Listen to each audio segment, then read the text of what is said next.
병원이 경고하는 목욕의 위험성. 병원에서는 잘 알려주지 않지만 반드시 아셔야 할 무서운 진실이 있습니다. 매일 습관적으로 하는 목욕이 여러분의 수명을 10년이나 단축시킬 수 있다는 사실입니다. 특히 70세가 넘으셨다면 지금 당장 5가지 잘못된 목욕 습관부터 버리셔야 합니다. 겨울철 진료실에 있다 보면 정말 안타까운 환자분들을 자주 뵙게 됩니다. 겉보기에는 건강해 보이지만 몸속에는 언제 터질지 모르는 시한폭탄을 안고 사는 분들이 너무나 많습니다. 오늘 소개해드릴 70대 한정숙, 가명 어르신의 사연을 들으시면 아마 내 이야기네 하며 무릎을 치실 분들이 계실 겁니다. 사례, 한정숙 어르신의 충격적인 사고. 한정숙 어르신은 동네에서 깔끔하기로 유명한 분이셨습니다. 평생 하루도 거르지 않고 뜨거운 물에 몸을 불려야 피로가 풀린다고 믿으셨고 때를 밀지 않으면 잠을 못 주무실 정도였습니다. 그런데 지난달 평소처럼 개운하게 목욕을 마치고 나오려던 순간이었습니다. 갑자기 눈앞이 하얗게 변하면서 욕실 바닥으로 주저앉고 마셨습니다. 천만다행으로 며느리가 소리를 듣고 바로 119에 신고했기에 망정이지. 그날 혼자 계셨다면 다시는 어르신을 뵙지 못했을 수도 있는 아찔한 상황이었습니다. 병원에서 깨어난 어르신은 평생 해오던 대로 씻었을 뿐인데 왜 이런 일이 생겼냐며 억울해하셨습니다. 하지만 그것은 목숨을 건 위험한 착각이었습니다. 검사 결과 이는 단순한 현기증이 아니었습니다. 급격한 온도 변화로 인한 히트쇼크, 히트삭 증상이었으며 피부는 잦은 때밀리로 인해 심각한 만성 염증 상태, 즉 봉화지겸 직전 단계였습니다. 어르신의 목욕 습관이 심장을 조이고 뇌혈관을 막으며 피부 보호막까지 녹여버리고 있었던 것입니다. 통계와 경고, 욕실은 가장 위험한 공간. 이것은 결코 남의 이야기가 아닙니다. 한국소비자원 통계에 따르면 고령자 안전사고가 가장 빈번하게 발생하는 장소가 바로 욕실입니다. 목욕 문화가 발달한 일본의 경우 히트쇼크로 인한 사망자가 교통사고 사망자의 5배가 넘습니다. 그만큼 겨울철 욕실은 아무 준비 없이 들어갔다가는 목숨을 잃을 수도 있는 가장 위험한 공간입니다. 그래서 의사로서 간곡히 호소합니다. 75세가 넘으셨다면 제발 이 5가지 행동만은 멈추십시오. 몸에 좋다고 믿고 무심코 따라했던 습관들이 실제로는 혈관을 터뜨리고 뼈를 부러뜨리는 주범이 되고 있습니다. 오늘 한정숙 어르신을 죽음의 문턱까지 몰고 갔던 위험한 목욕 습관 5가지를 낱낱이 파헤쳐 드리겠습니다. 욕실 온도 관리부터 때밀기, 식사 후 목욕까지 우리가 몰랐던 충격적인 진실과 당장 실천해야 할 안전수칙을 명쾌하게 정리해 드립니다. 이것은 단순한 건강 정보가 아닙니다. 남은 여생을 건강하게 보내기 위한 필수 생존 수칙입니다. 본격적인 내용에 앞서 오늘 정보가 기대되신다면 좋아요 버튼 한 번만 꾹 눌러주세요. 여러분의 작은 관심이 더 좋은 영상을 만드는 데 큰 힘이 됩니다. 핵심 수칙 1. 욕실 온도 관리. 자, 지금부터가 정말 중요합니다. 메모할 종이와 펜을 꺼내시거나 화면을 캡처할 준비를 해주십시오. 지금부터 말씀드릴 3가지 원칙은 75세 이상이라면 의사가 괜찮다고 해도 여러분 스스로 단호하게 지키셔야 할 생존 수칙입니다. 이는 단순한 건강 관리를 넘어 내 생명을 위협하는 저승사자를 막아내는 비법입니다. 첫 번째, 욕실 공기가 훈훈해지기 전에는 절대로 옷을 벗지 마십시오. 난방 없이 욕실에 들어가는 것은 내 혈관을 담보로 러시아 룰렛 게임을 하는 것과 똑같습니다. 한정숙 어르신께 그날의 욕실을 미리 데우지 않았냐고 여쭤봤더니 뜨거운 물 틀면 금방 따뜻해지는데 난방비 아깝게 그럴 필요 있냐고 하셨습니다. 바로 이 생각이 어르신을 쓰러지게 만든 첫 번째 원인이었습니다. 우리 몸의 혈관은 온도에 매우 민감합니다. 따뜻한 거실에 있다가 썰렁한 욕실로 들어가 옷을 벗는 순간 차가운 공기에 놀란 혈관은 순식간에 수축합니다. 이때 혈압이 치솟습니다. 그러다 뜨거운 탕에 들어가면 이번에는 혈관이 헛풀리면서 혈압이 뚝 떨어집니다. 목욕을 마치고 다시 추운 탈의실로 나오면 혈압이 또다시 급상승합니다. 이렇게 짧은 시간에 혈압이 널뛰는 현상을 히트쇼크라고 부릅니다. 이 충격을 뇌혈관과 심장혈관이 견디지 못하면 뇌졸중이나 심근경색이 발생합니다. 실제로 겨울철 욕실 사망 사고의 절반 이상이 바로 이 히트쇼크 때문입니다. 그러니 제발 부탁드립니다. 목욕하기 최소 20분 전에 온풍기를 켜거나 뜨거운 샤워기를 틀어놓아 욕실 공기를 거실 만큼 따뜻하게 만든 뒤에 들어가십시오. 핵심 수칙이 식사 후 목욕 금지. 두 번째, 식사 후 1시간 이내에는 절대로 목욕하지 마십시오.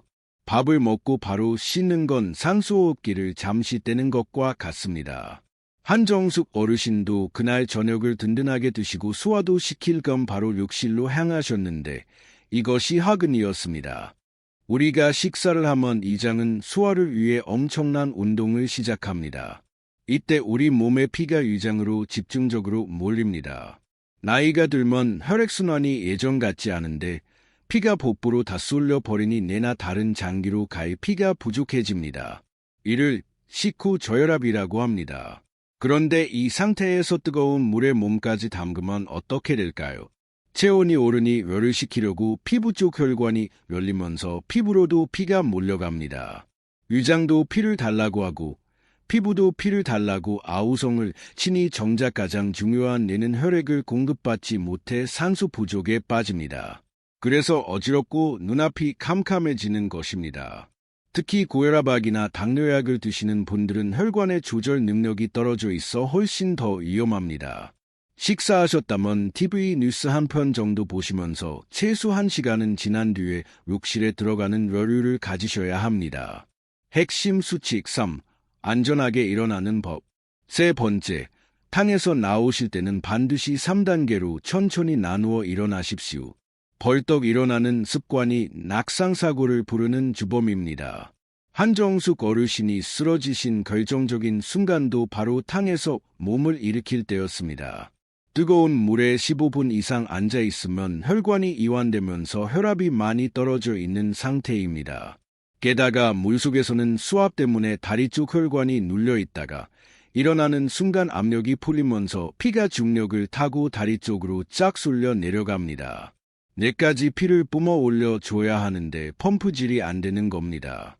이걸 기립성 저혈압이라고 부릅니다. 젊은 사람은 금방 회복하지만 어르신들은 이 순간 균형을 잃고 넘어지십니다. 욕실 바닥은 딱딱한 타일이라 머리를 다치면 정말 큰일 납니다.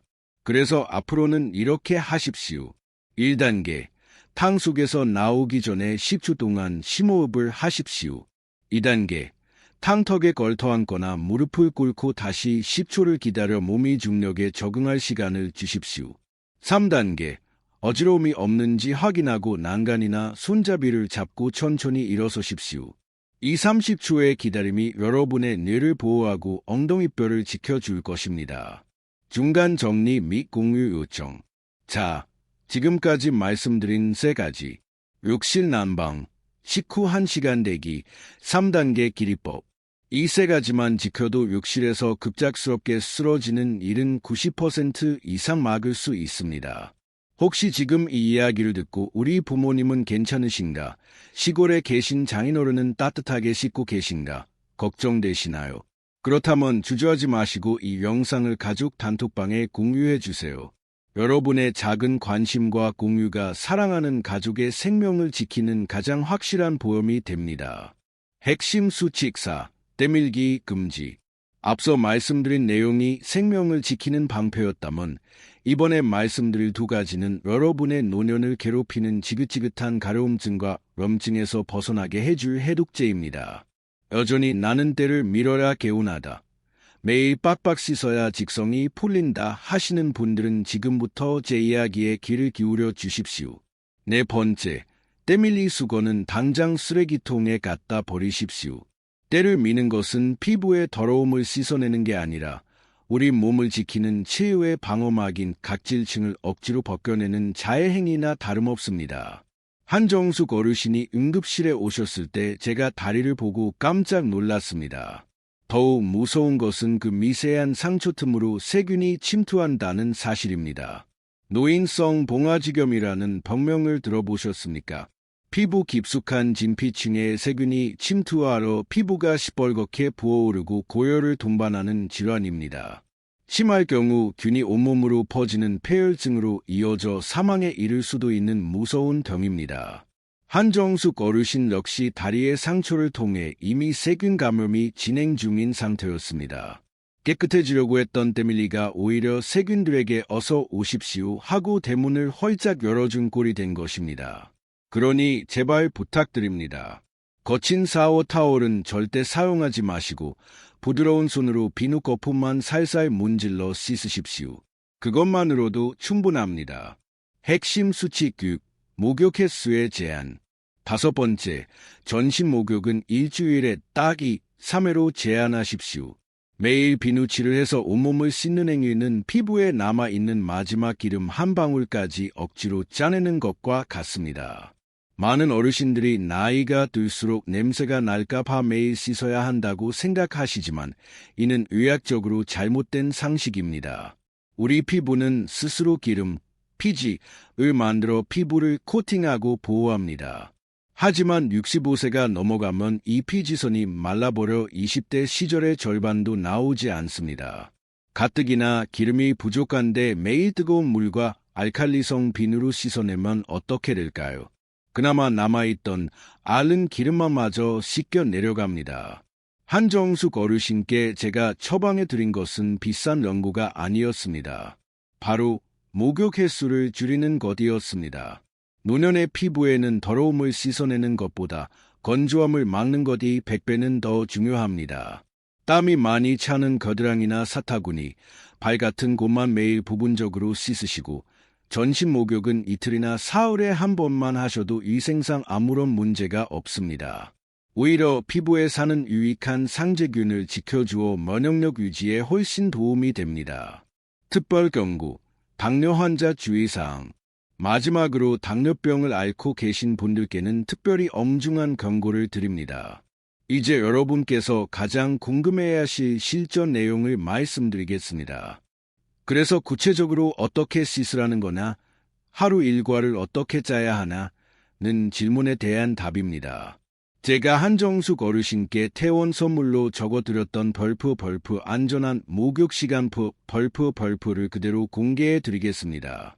먼저 기억하기 쉽게 벌프 333 법칙 벌프를 머릿속에 넣으십시오. 첫 번째 3, 일주일에 3번 이하입니다. 전신 목욕은 딱 3회까지만 제한하십시오. 두 번째 3, 물 온도는 38도입니다. 너무 뜨겁지 않게 체온보다 약간만 높게 맞추십시오. 세 번째 3, 보습 골든타임 3분입니다. 욕실에서 나오자마자 3분 안에 로션을 바르십시오. 한정숙 어르신의 실제 목욕 루틴. 어르신은 올, 수, 금요일을 목욕하는 날로 정하셨습니다. 저녁 7시 가장 먼저 욕실 난방기를 켭니다. 난방기가 없다면 샤워기로 뜨거운 물을 틀어 욕실 안에 김이 서리게 만듭니다. 대기시간 20분 공기가 훈훈해지는 동안 거실에서 미지근한 물 한 잔을 천천히 마십니다. 목욕 전 수분 섭취는 피가 끈적해지는 것을 막아 혈전 생성을 예방합니다. 7시 20분 욕실에 들어가 옷을 벗기 전 손을 뻗어 공기를 느껴봅니다. 춥지 않다는 느낌이 들 때 옷을 벗습니다. 입수 전 바로 탕에 들어가지 않고 샤워기로 발끝부터 물을 적십니다. 심장에서 먼 곳부터 천천히 물을 묻혀 심장이 놀라지 않게 신호를 보내는 것입니다. 입수, 반드시 팔꿈치로 온도를 확인합니다. 뜨끈하다가 아니라 따뜻하다는 느낌이면 충분합니다. 탕 안에서는 명치 아래까지만 담그는 반신욕으로 딱 10분만 머무릅니다. 어깨까지 푹 담그면 수압으로 인해 심장에 무리가 갑니다. 세신, 비누 거품을 충분히 내어 겨드랑이, 사타구니, 발가락 사이만 부드럽게 문지르고 팔다리는 흐르는 물에 씻겨 내려가게 둡니다. 태실, 앞서 배운 대로 3단계로 천천히 일어나고 수건으로 물기를 닦을 때는 톡톡 두드리듯이 닦습니다. 보습. 욕실 문을 열고 나오기 전 욕실 안에서 바로 보습제를 바릅니다. 수분이 증발하기 전에 피부에 가둬두는 것. 이것이 어르신이 꿀피부를 되찾은 비결입니다. Q&A 자주 묻는 질문 정리. 진료실에서 어르신들이 자주 물어보시는 난처한 질문 3가지에 대해 명쾌하게 답변해 드리겠습니다. Q1. 늙으면 냄새난다고 며느리가 싫어할까 봐 걱정돼요. 매일 안 씻어도 되나요? 정말 많이 하시는 고민입니다. 하지만 흔히 노인 냄새라고 부르는 냄새의 원인은 땀이 아니라 노네날이라는 성분 때문입니다. 이는 피부를 빡빡 문지른다고 없어지는 게 아닙니다. 오히려 피부가 건조해지면 더 심해질 수 있습니다. 냄새를 없애려면 매일 씻는 것보다 속옷을 매일 갈아입으시고 방환기를 자주 시키시는 게 훨씬 중요합니다. 씻는 건 땀이 차는 부위만 매일 물로 헹궈 주시는 것으로 차고 넘칩니다. Q2. 보습제가 너무 비싸요. 어떤 걸 써야 하나요? 비싼 화장품을 사실 필요가 전혀 없습니다. 약국이나 마트에서 파는 대용량 바디로션이면 충분합니다. 성분표를 보시고 세라마이드나 판테놀 같은 성분이 들어있는지 확인해 보세요. 아니면 아주 저렴한 바셀린을 섞어 바르셔도 좋습니다. 비싼 것을 사서 아껴 바르는 것보다 싼 것을 사서 듬뿍 자주 바르는 게 피부에는 100배, 1000배 더 좋습니다. Q3. 저는 혼자 사는데 목욕하다 쓰러지면 누가 구해줍니까? 가장 현실적인 걱정일 것입니다. 독거 어르신이라면 다음 3가지를 꼭 지키십시오. 욕실 문은 절대 잠그지 마십시오. 휴대폰을 방수팩이나 비닐에 넣어 욕실 안이나 문 바로 앞에 두십시오. 목욕하기 전 자녀분이나 가까운 지인에게 지금 씻으러 들어간다고 전화 한 통 하십시오. 30분 뒤에 연락 없으면 신고해 달라고 농담처럼이라도 말씀해 두시는 안전장치가 필요합니다. 클로징, 실천의 중요성과 요약. 오늘 제가 말씀드린 이 루틴이 처음에는 번거롭고 귀찮으실 수 있습니다. 물 마시고, 난방하고, 천천히 일어나고. 하지만 딱 일주일만 해보십시오. 한정숙 어르신도 처음엔 유별나다고 하셨지만 지금은 이 습관 덕분에 가려움증도 사라지고 잠도 푹 주무신다고 합니다. 자, 오늘부터 저랑 약속하시는 겁니다. 벌프 안전하게 씻고 건강하게 살겠다. 벌프라고. 지금 바로 실천하실 분들은 댓글창에 벌프 실천 벌프이라고 딱 2글자만 남겨주세요. 여러분의 굳은 의지를 제가 확인하고 응원해 드리겠습니다. 마지막으로 오늘 내용을 1분 만에 요약해 드리겠습니다. 이것만큼은 꼭 기억하십시오.